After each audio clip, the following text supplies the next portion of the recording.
हमारे समस्त ज्ञान स्व अनुभूति पर टिके हैं। आनुमानिक ज्ञान की बुनियाद स्व अनुभूति है।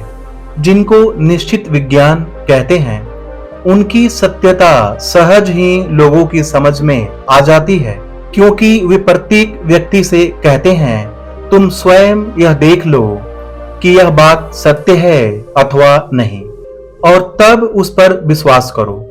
विज्ञानविद तुमको किसी भी विषय पर विश्वास कर बैठने को न कहेंगे। उन्होंने स्वयं कुछ विषयों का प्रत्यक्ष अनुभव किया है और उन पर विचार करके वे कुछ सिद्धांतों पर पहुंचे हैं।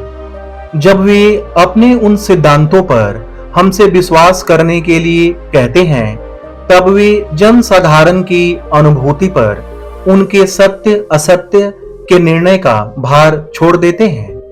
प्रत्येक निश्चित विज्ञान की एक सामान्य आधार भूमि है और उससे जो सिद्धांत उपलब्ध होते हैं, इच्छा करने पर कोई भी उनका सत्य असत्य तत्काल समझ ले सकता है।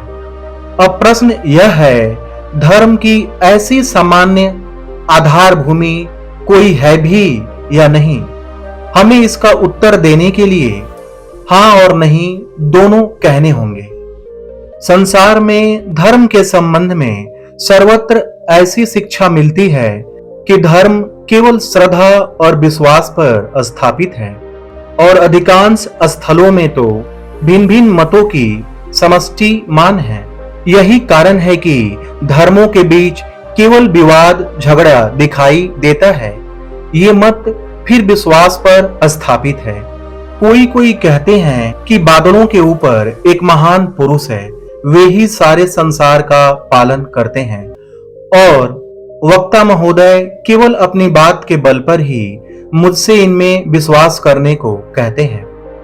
मेरे भी ऐसे अनेक भाव हो सकते हैं जिन पर विश्वास करने के लिए मैं दूसरों से कहता हूं, और यदि वे कोई युक्ति चाहें, इस विश्वास का कारण पूछें, तो मैं उन्हें युक्ति तर्क देने में असमर्थ हो जाता हूं। इसीलिए आजकल धर्म और दर्शन शास्त्रों की इतनी निंदा सुनी जाती है। प्रत्येक शिक्षित व्यक्ति का मानो यही मनोभाव है, हटाओ, खाक पत्थर है, धर्म क्या है, कुछ मतों के गट्ठे भर है। उनके सत्य असत्य विचार का कोई एक मापदंड नहीं।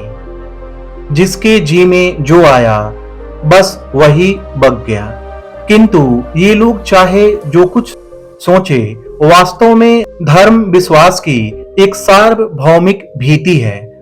वही भिन्न भिन्न देशों के, भिन्न भिन्न संप्रदायों के, भिन्न भिन्न मतवादों और सब प्रकार की विभिन्न धारणाओं को नियमित करती है। उन सबके मूल में जाने पर हम देखते हैं कि वे भी सार्वजनिक अभिज्ञता और अनुभूति पर प्रतिष्ठित है। पहली बात तो यह कि यदि आप पृथ्वी के भिन्न भिन्न धर्मों का जरा विश्लेषण करें, तो आपको ज्ञात हो जाएगा कि वे दो श्रेणियों में विभक्त हैं। कुछ की शास्त्र भीति है और कुछ की शास्त्र भीति नहीं। जो शास्त्र भीति पर स्थापित है, वे सुदृढ़ हैं। उन धर्मों के मानने वालों की संख्या भी अधिक है। जिनकी शास्त्र भीति नहीं है, वे धर्म प्रायः लुप्त हो गए हैं। कुछ नए उठे अवश्य हैं, पर उनके अनुयायी बहुत थोड़े हैं। फिर भी उक्त सभी संप्रदायों में यह मतैक्य दिख पड़ता है कि उनकी शिक्षा विशिष्ट व्यक्तियों के प्रत्यक्ष अनुभव मात्र है। ईसाई तुमसे अपने कर्म पर, अपने धर्म पर, ईसा के अवतरत्व पर, ईश्वर और आत्मा के अस्तित्व पर और उस आत्मा की भविष्य उन्नति की संभवनीयता पर विश्वास करने को कहता है। यदि मैं उससे इस विश्वास का कारण पूछूं, तो वह कहता है, यह मेरा विश्वास है। किंतु यदि तुम ईसाई धर्म के मूल में जाओ, तो देखोगे कि वह भी प्रत्यक्ष अनुभूति पर स्थापित है। ईसा ने कहा है, मैंने ईश्वर के दर्शन किए हैं। उनके शिष्यों ने भी कहा है, हमने ईश्वर का अनुभव किया है, इत्यादि इत्यादि। बौद्ध धर्म के संबंध में भी ऐसा ही है। बुद्ध देव की प्रत्यक्ष अनुभूति पर यह धर्म स्थापित है। उन्होंने कुछ सत्यों का अनुभव किया था, उन्होंने उन सबको देखा था, वे उन सत्यों के संस्पर्श में आए थे और उन्हीं का उन्होंने संसार में प्रचार किया। हिंदुओं के संबंध में भी ठीक यही बात है। उनके शास्त्रों में ऋषि नाम से संबोधित किए जाने वाले ग्रंथकर्ता कह गए हैं, हमने कुछ सत्यों के अनुभव किए हैं और उन्हीं का वे संसार में प्रचार कर गए हैं। अतः यह स्पष्ट है कि संसार के समस्त धर्म उस प्रत्यक्ष अनुभव पर स्थापित है जो ज्ञान की सार्वभौमिक और सुदृढ़ भीति है। सभी धर्म आचार्यों ने ईश्वर को देखा था, उन सभी ने आत्मदर्शन किया था। अपने अनंत स्वरूप का ज्ञान सभी को हुआ था। सबने अपनी भविष्य अवस्था देखी थी और जो कुछ उन्होंने देखा था उसी का वे प्रचार कर गए।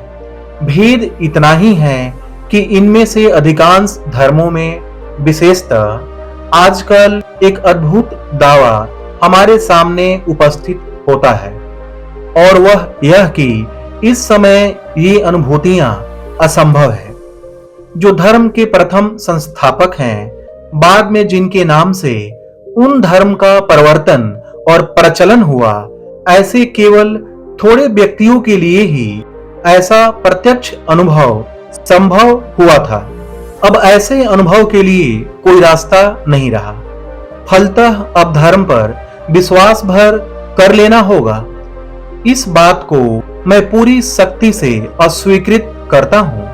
यदि संसार में किसी प्रकार के विज्ञान के किसी विषय की किसी ने कभी प्रत्यक्ष उपलब्धि की है, तो इससे यह सार्वभौमिक सिद्धांत पर पहुंचा जा सकता है कि पहले भी कोटि कोटि बार उसकी उपलब्धि की संभावना थी और भविष्य में भी अनंत काल तक उनकी उपलब्धि की संभावना बनी रहेगी। एक रूपता ही प्रकृति का एक बड़ा नियम है। एक बार जो घटित हुआ है वह पुनः घटित हो सकता है। इसीलिए योग विद्या के आचार्यगण कहते हैं कि धर्म पूर्वकालीन अनुभूतियों पर केवल स्थापित ही नहीं, वरन इन अनुभूतियों से स्वयं संपन्न हुए बिना कोई भी धार्मिक नहीं हो सकता। जिस विद्या के द्वारा ये अनुभूतियां होती हैं, उसका नाम है योग। धर्म के सत्यों का जब तक कोई अनुभव नहीं कर लेता, तब तक धर्म की बात करना ही वृथा है। भगवान के नाम पर इतनी लड़ाई, विरोध और झगड़ा क्यों? भगवान के नाम पर जितना खून बहा है उतना और किसी कारण से नहीं। ऐसा क्यों? इसीलिए कि कोई भी व्यक्ति मूल तक नहीं गया। सब लोग पूर्वजों के कुछ आचारों का अनुमोदन करके ही संतुष्ट थे। वे कहते थे कि दूसरे भी वैसा ही करें। जिन्हें आत्मा की अनुभूति या ईश्वर साक्षात्कार न हुआ हो, उन्हें कहने का क्या अधिकार है कि आत्मा या ईश्वर है? यदि ईश्वर हो तो उनका साक्षात्कार करना होगा। यदि आत्मा नामक कोई चीज हो तो उसकी उपलब्धि करनी होगी, अन्यथा विश्वास न करना ही भला। ढोंगी होने से अस्पष्टवादी नास्तिक होना अच्छा।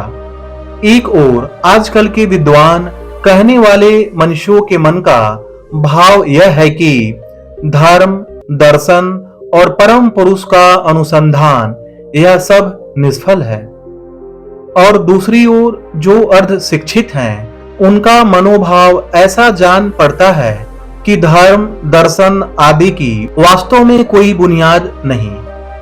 उनकी इतनी ही उपयोगिता है कि वे संसार के मंगल साधन की बलशाली प्रेरक शक्तियां हैं।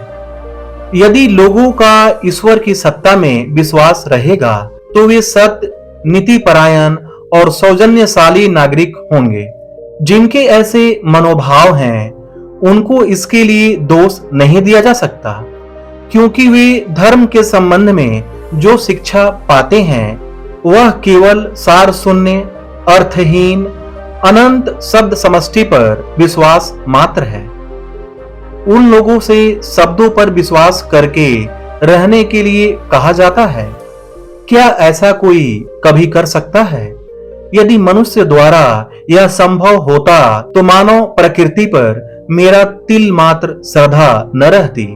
मनुष्य चाहता है सत्य, वह सत्य का स्वयं अनुभव करना चाहता है, और जब वह सत्य की धारणा कर लेता है, सत्य का साक्षात्कार कर लेता है, हृदय के अंतरतम प्रदेश में उसका अनुभव कर लेता है, वेद कहते हैं, तभी उसके सारे संदेह दूर होते हैं, सारा तमोजाल छिन्न भिन्न हो जाता है और सारी वक्रता सीधी हो जाती है।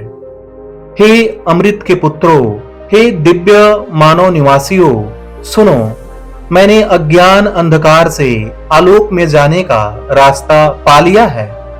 जो समस्त तम के पार है, उनके जानने पर ही वहां जाया जा सकता है।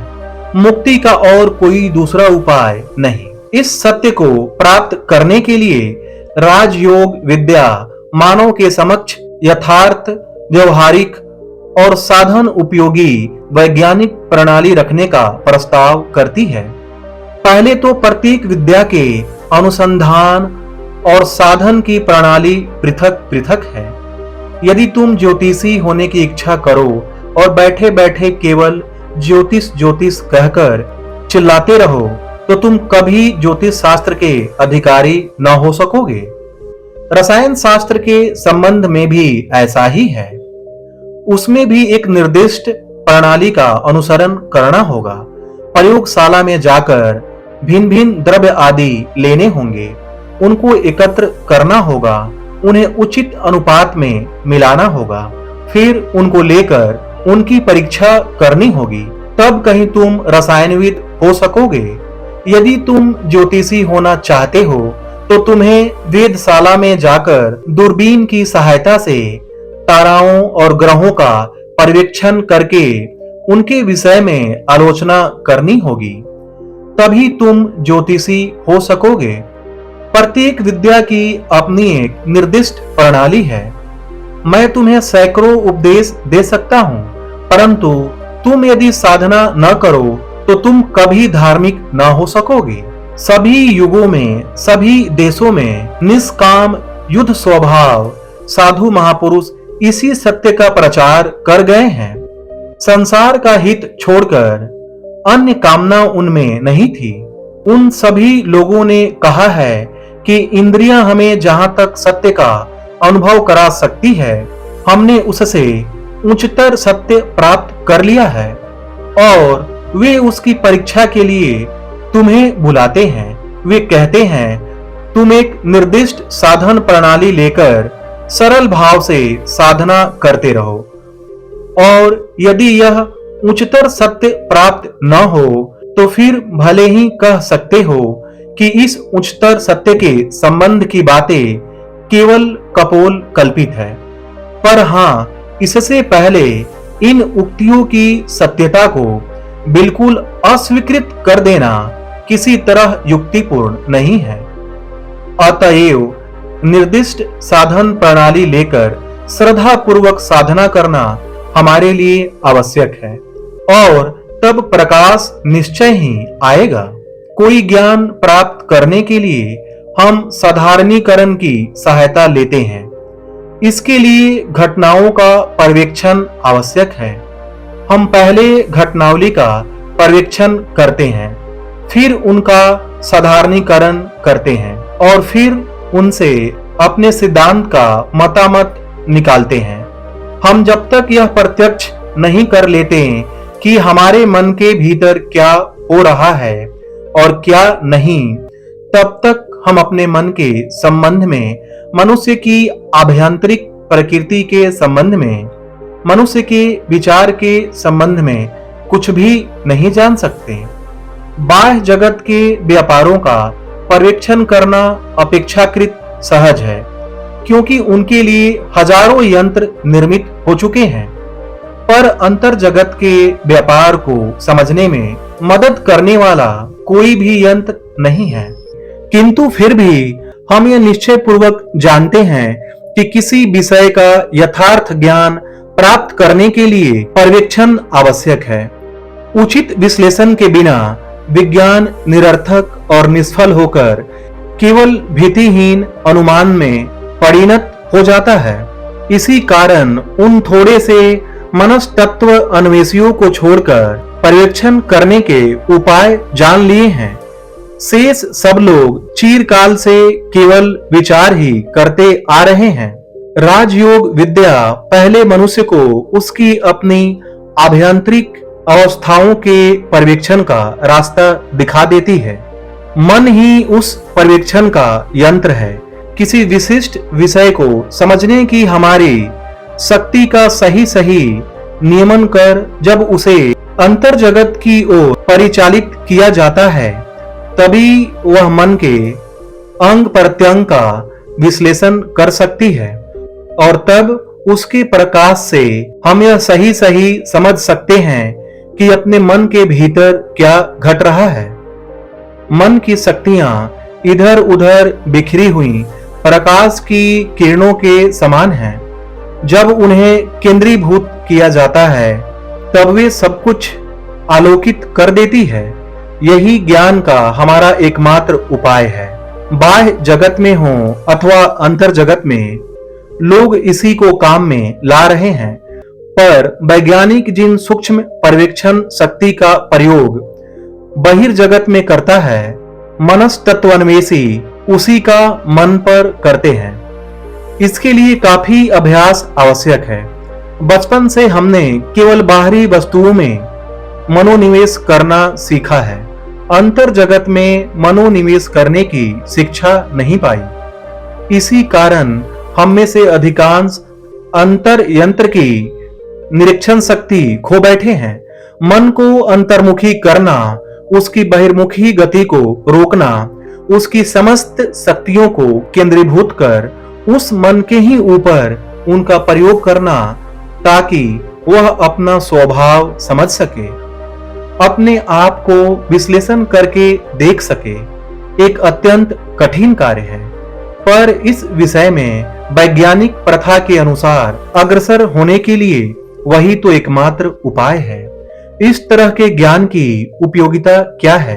पहले तो ज्ञान ही ज्ञान का सर्वोच्च पुरस्कार है। दूसरे, इसकी उपयोगिता भी है। यह समस्त दुखों का हरण करेगा।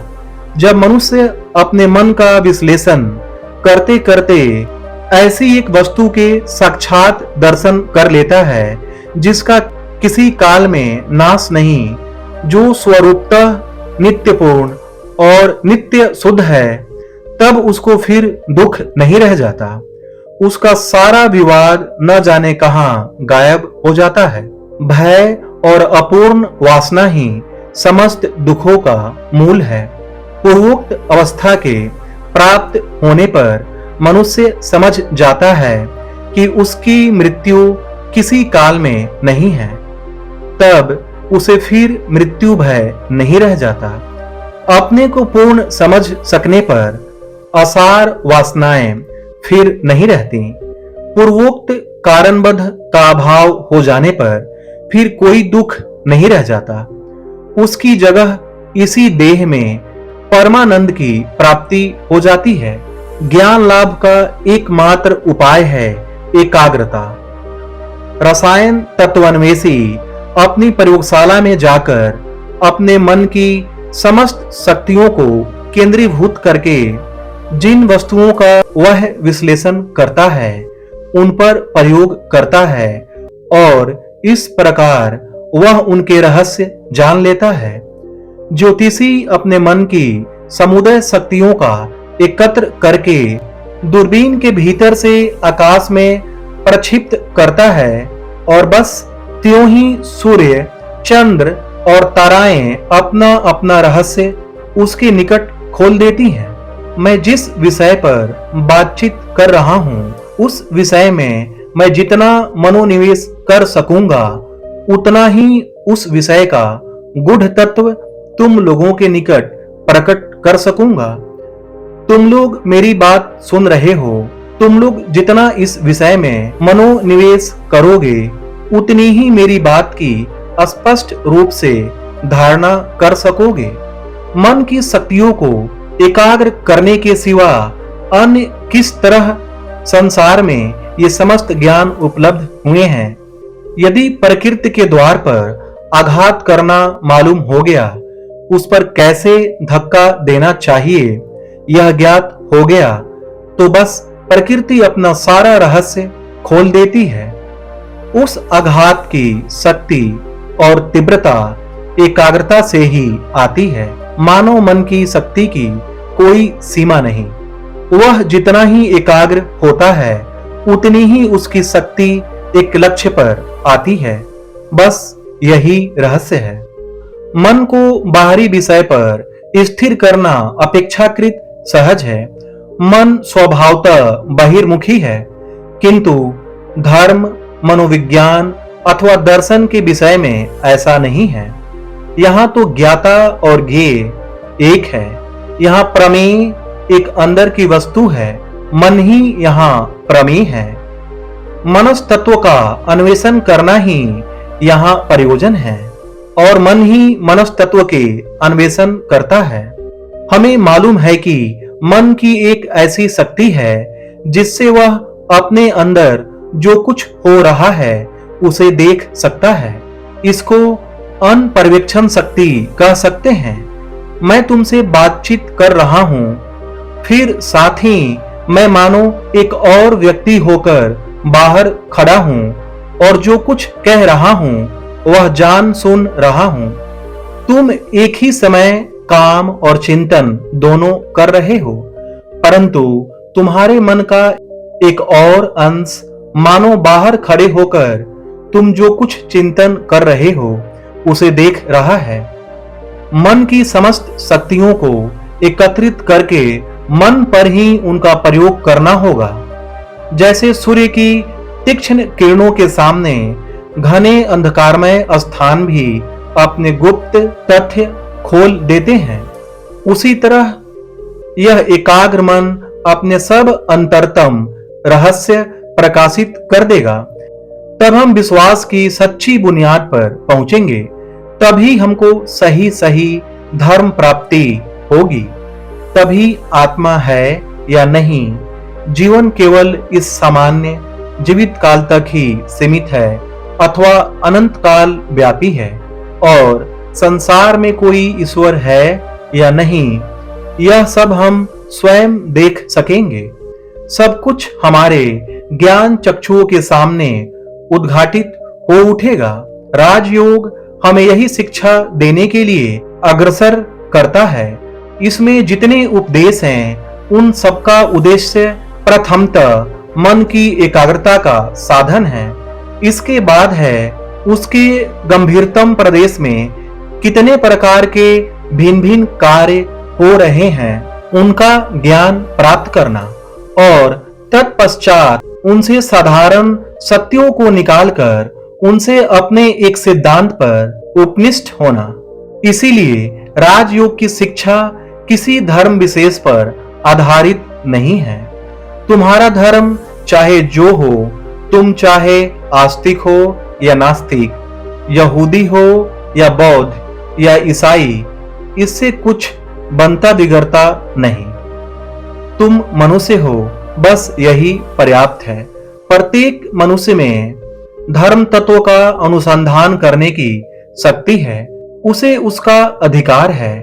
प्रत्येक व्यक्ति का किसी भी विषय में रुचि क्यों न हो, कारण पूछने का अधिकार है, और उसमें ऐसी शक्ति भी है कि वह अपने भीतर से ही उन प्रश्नों के उत्तर पा सके।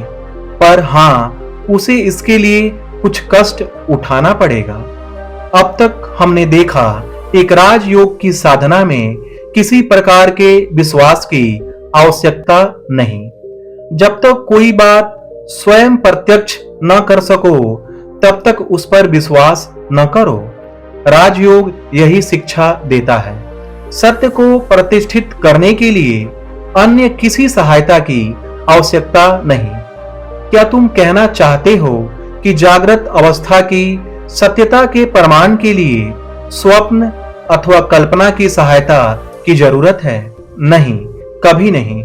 इस राजयोग की साधना में दीर्घकाल और निरंतर अभ्यास की आवश्यकता है। इस अभ्यास का कुछ अंश शरीर शयन विषयक है, परंतु इसका अधिकांश मन संयात्मक है। हम क्रमशः समझेंगे मन और शरीर में किस प्रकार का संबंध है। यदि हम विश्वास करें कि मन शरीर की केवल एक सूक्ष्म अवस्था विशेष है और मन शरीर पर कार्य करता है, तो हमें यह भी स्वीकार करना होगा कि शरीर भी मन पर कार्य करता है। शरीर के अस्वस्थ होने पर मन भी अस्वस्थ हो जाता है। शरीर स्वस्थ रहने पर मन भी स्वस्थ और तेजस्वी रहता है। जब किसी व्यक्ति को क्रोध आता है तब उसका मन अस्थिर हो जाता है। मन की अस्थिरता के कारण शरीर भी पूरी तरह अस्थिर हो जाता है। अधिकांश लोगों का मन शरीर के संपूर्ण अधीन रहता है। असल में उनके मन की शक्ति बहुत थोड़े परिमाण में विकसित हुई रहती है। यदि तुम लोग कुछ बुरा न मानो तो कहूं, अधिकांश मनुष्य पशु से बहुत थोड़े ही उन्नत हैं, क्योंकि अधिकांश स्थलों में तो उनकी संयम की शक्ति पशु पक्षियों से कोई विशेष अधिक नहीं। हम में मन की निग्रह की शक्ति बहुत थोड़ी है। मन पर यह अधिकार पाने के लिए शरीर और मन पर आधिपत्य करने के लिए कुछ बहिरंग साधनाओं की, दैहिक साधनाओं की आवश्यकता है। शरीर जब पूरी तरह अधिकार में आ जाएगा तब मन को हिलाने डुलाने का समय आएगा। इस तरह मन जब बहुत कुछ वश में आ जाएगा तब हम इच्छा अनुसार उससे काम ले सकेंगे। उसकी वृत्तियों को एक मुखी होने के लिए मजबूर कर सकेंगे।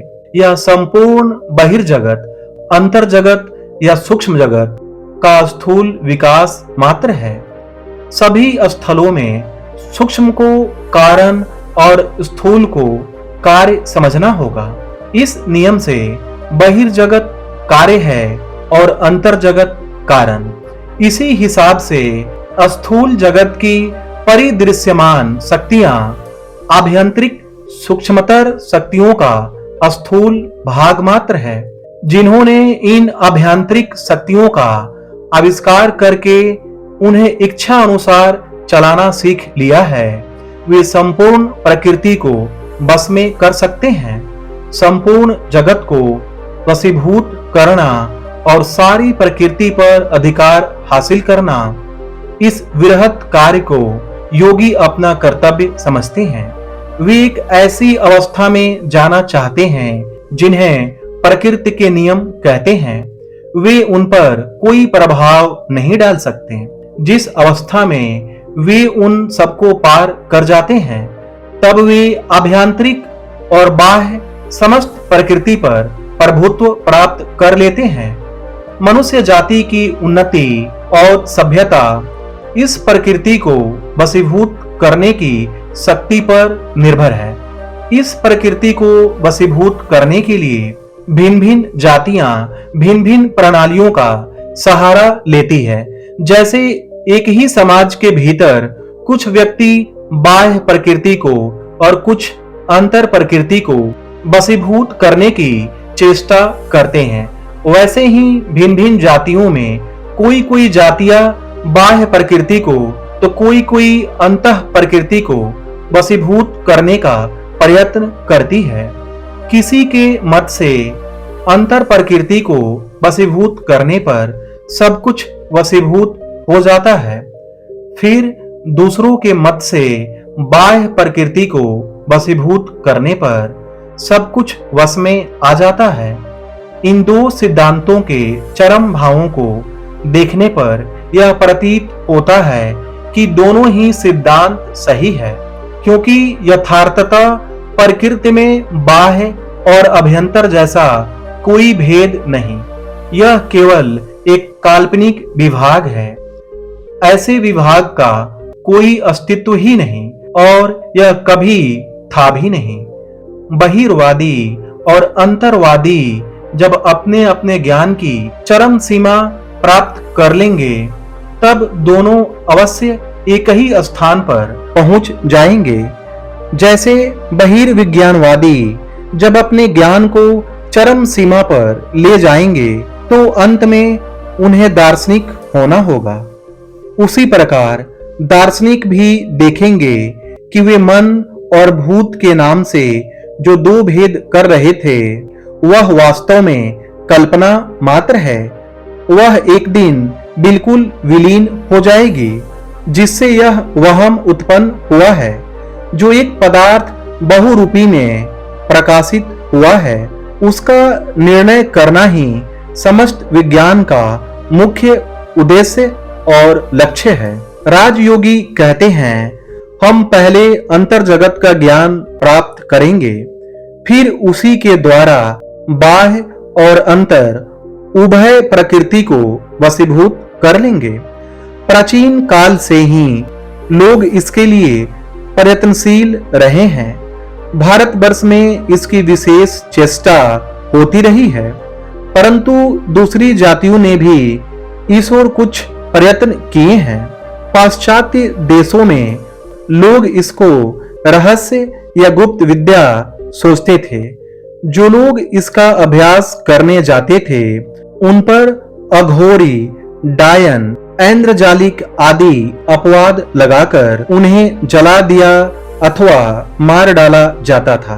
भारतवर्ष में अनेक कारणों से यह विद्या ऐसे व्यक्तियों के हाथ पड़ी जिन्होंने इसका 10% अंश नष्ट कर डाला और शेष को गुप्त रीति से रखने की चेष्टा की।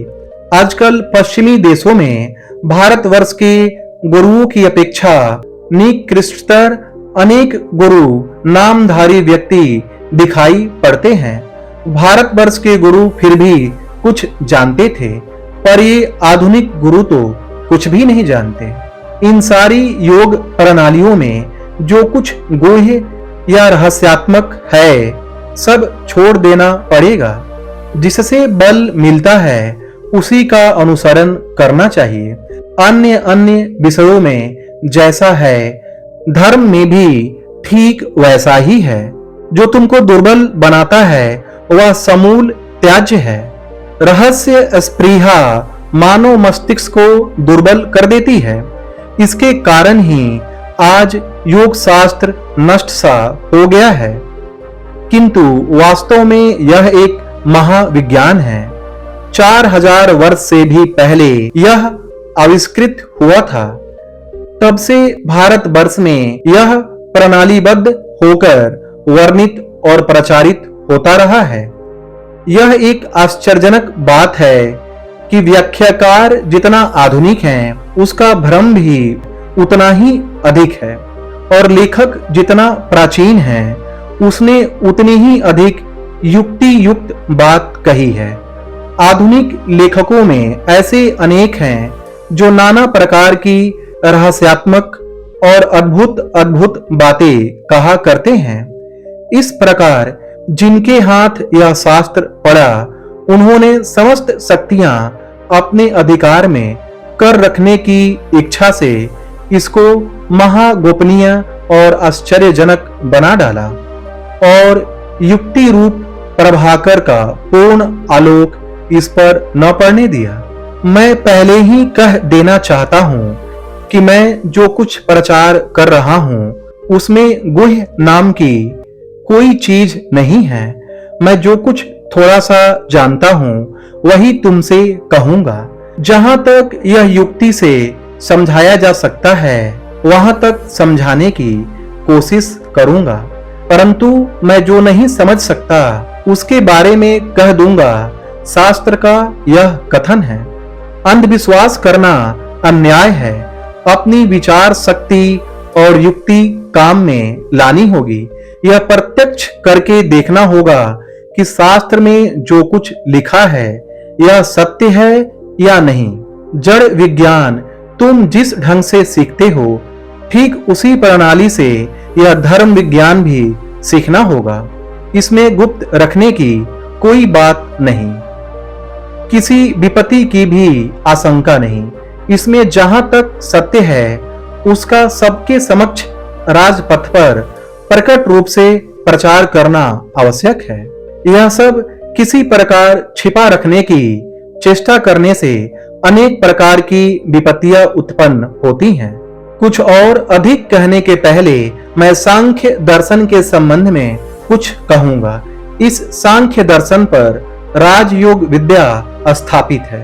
सांख्य दर्शन के मन से किसी विषय के ज्ञान की प्रणाली इस प्रकार है।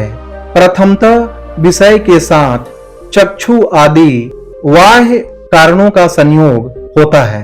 ये चक्षु आदि बाहरी कारण फिर उसे मस्तिष्क स्थित अपने अपने केंद्र अर्थात इंद्रियों के पास भेजते हैं। इंद्रिया मन के निकट और मन उसे निश्चय आत्मिका बुद्धि के पास ले जाता है। तब पुरुष या आत्मा उसका ग्रहण करती है। फिर जिस सोपान क्रम में से होता हुआ वह विषय अंदर आया था उसी में से होते हुए लौट जाने की पुरुष मानो उसे आज्ञा देता है। इस प्रकार विषय गृहीत होता है। अतएव बुद्धि और स्थल भूत में अंतर केवल भाषा के तारतम्य में है। एकमात्र पुरुष ही चेतना है। मन तो मानो आत्मा के हाथों एक यंत्र है। उसके द्वारा आत्मा बाहरी विषयों को ग्रहण करती है। मन सतत परिवर्तनशील है, इधर से उधर दौड़ता रहता है। कभी सभी इंद्रियों से लगा रहता है तो कभी एक से और कभी किसी भी इंद्रिय से संलग्न नहीं रहता। मान लो मैं मन लगाकर एक घड़ी की टिक टिक सुन रहा हूं। ऐसी दशा में आंखें खुली रहने पर भी मैं कुछ देख न पाऊंगा। इससे स्पष्ट समझ में आ जाता है कि मन जब श्रवण इंद्रियों से लगा था तो दर्शन इंद्रियों से उसका संयोग न था। पर पूर्णता प्राप्त मन सभी इंद्रियों से एक साथ लगाया जा सकता है। उसकी अंतर्दृष्टि की शक्ति है जिसके बल से मनुष्य अपने अंतर के सबसे गहरे प्रवेश तक में नजर डाल सकता है। इस अंतर्दृष्टि का विकास साधना ही योगी का उद्देश्य है। मन की समस्त शक्तियों को एकत्र करके भीतर की ओर मोड़कर वे जानना चाहते हैं कि भीतर क्या हो रहा है। इसमें केवल विश्वास की कोई बात नहीं, यह तो दार्शनिकों के मनस्तत्व विश्लेषण का फल मात्र है। आधुनिक शरीर तत्वविद पंडितों का कथन है कि आंखें यथार्थतः दर्शन का कारण नहीं है। वह कारण तो मस्तिष्क के अंतर्गत स्नायु केंद्र में अवस्थित है। समस्त कारणों के संबंध में ठीक ऐसा ही समझना चाहिए। उनका यह भी कहना है कि मस्तिष्क जिस पदार्थ से निर्मित है ये केंद्र भी ठीक उसी पदार्थ से बने हैं। सांख्य मता अनुयायी भी ऐसा ही कहते हैं। भेद यह है कि सांख्य का सिद्धांत आध्यात्मिकता की ओर झुका हुआ है और वैज्ञानिकों का भौतिकता की ओर। फिर भी दोनों एक ही बात है। हमें इससे अतीत राज्य का अन्वेषण करना होगा। योगी प्रयत्न करते हैं कि वे अपने को ऐसा सूक्ष्म अनुभूति संपन्न कर लें जिससे वे भिन्न भिन्न मानसिक अवस्थाओं को प्रत्यक्ष कर सकें। समस्त मानसिक क्रियाओं को पृथक पृथक रूप से मानस प्रत्यक्ष करना आवश्यक है। इंद्रिय गोलकों पर विषयों का आघात होते ही उससे उत्पन्न हुई संवेदनाएं उस कारण की सहायता से किस तरह स्नायु में से होती हुई जाती है। मन किस प्रकार उनको ग्रहण करता है, किस प्रकार फिर वे निश्चय आत्मिका बुद्धि के पास जाती है तत्पश्चात किस प्रकार पुरुष के पास उपनीत होती है, इन समस्त व्यापारों को पृथक पृथक रूप से देखना होगा। प्रत्येक विषय की शिक्षा की अपनी एक निर्दिष्ट प्रणाली है। कोई भी विज्ञान क्यों न सीखो, पहले अपने आप को उसके लिए तैयार करना होगा, फिर एक निर्दिष्ट प्रणाली का अनुसरण करना होगा। इसके अतिरिक्त उस विज्ञान के सिद्धांतों को समझने का और कोई दूसरा उपाय नहीं है। राजयोग के समन्वय में भी ठीक ऐसा ही है। भोजन के संबंध में कुछ नियम आवश्यक है, जिससे मन खूब पवित्र रहे। ऐसा भोजन करना चाहिए। तुम यदि किसी चिड़ियाघर में जाओ तो भोजन के साथ जीव का क्या संबंध है, यह भली भांति समझ में आ जाएगा। हाथी बड़ा भारी प्राणी है, परंतु उसकी प्रकृति बड़ी शांत है। और यदि तुम सिंह या बाघ के पिंजरे की ओर जाओ तो देखोगे ये बड़े चंचल हैं। इससे समझ में आ जाता है कि आहार का तारतम्य कितना भयानक परिवर्तन कर देता है। हमारे शरीर के अंदर जितनी शक्तियां खेल कर रही हैं, ये सारी आहार से पैदा हुई हैं और यह हम प्रतिदिन प्रत्यक्ष देखते हैं। यदि तुम उपवास करना आरंभ कर दो तो तुम्हारा शरीर दुर्बल हो जाएगा, दैहिक शक्तियों का ह्रास हो जाएगा और कुछ दिनों बाद मानसिक शक्तियां भी क्षीण होने लगेंगी। पहले स्मृति शक्ति जाती रहेगी, फिर ऐसा एक समय आएगा जब सोचने के लिए भी सामर्थ्य न रह जाएगी। किसी विषय पर गंभीर रूप से विचार करना तो दूर की बात रहे। इसीलिए साधना की पहली अवस्था में भोजन के संबंध में विषय ध्यान रखना होगा। फिर बाद में साधना में विशेष अग्रसर हो जाने पर उतना सावधान न रहने से भी चलेगा। जब तक पौधा छोटा रहता है तब तक उसे घेर कर रखते हैं, नहीं तो जानवर उसे चर जाएं। उसके बड़े हो जाने पर घेरा आवश्यक नहीं रह जाता, तब वह सारे आघात झेल सकता है। योगी को अधिक विलास और कठोरता दोनों का ही त्याग करना चाहिए। उनके लिए उपवास करना या देह को किसी प्रकार कष्ट देना उचित नहीं। गीताकार कहते हैं, जो अपने को अनर्थक क्लेश देते हैं वे कभी योगी नहीं हो सकते। अति भोजनकारी, उपवासशील, अधिक जागरणशील, अधिक निद्रालु, अत्यंत कर्मी अथवा बिल्कुल आलसी, इनमें से कोई भी योगी नहीं हो सकता।